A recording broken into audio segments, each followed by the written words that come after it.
పిలిచి ప్రతి ముత్తైదు అంబను కాదు కవిచేది తన మదిలోని కలకలనన్ని అమ్మలకేగ తెలిపేది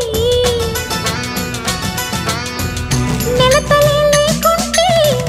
దేవుడికి నెలవేది భక్తులే రాకుంటే గుడికి ఇక వెలుగేది దయతోటి కుంకుమ పూలు అక్షింతలు